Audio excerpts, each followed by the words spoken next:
ada seorang laki-laki bergulat dengan Tuhan, lalu kemudian Tuhan kalah.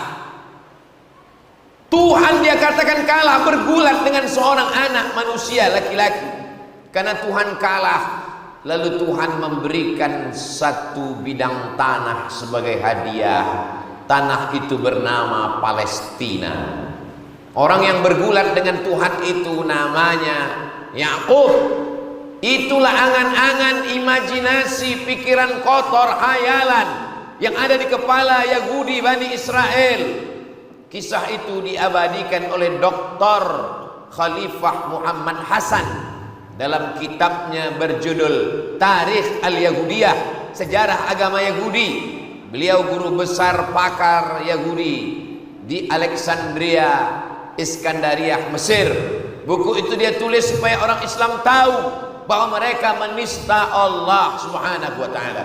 Dalam Islam kita diajarkan Allah Al-Aziz, Allah Maha Perkasa, Allah Al-Qawi, Allah Maha Kuat, Allah Al-Matin, Allah berkuasa, wa huwa ala kulli syai'in qadir, Allah Maha Kuasa atas segala sesuatu.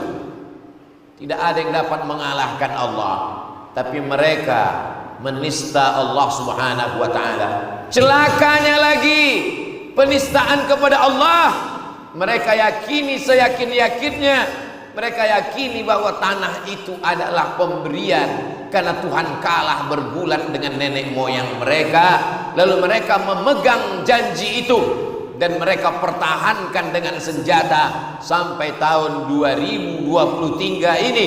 Mereka masih meyakini yang disebut sebagai mitos, omong kosong, tapi keyakinan. Apakah orang-orang politik Zionis itu yakin dengan cerita bohong itu?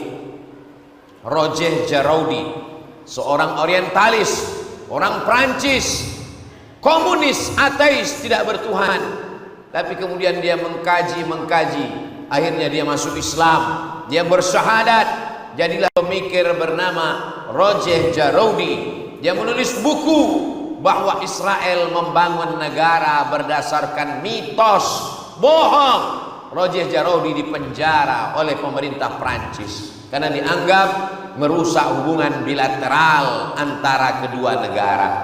Tapi dia merasa puas karena dia sudah menunjukkan kebohongan.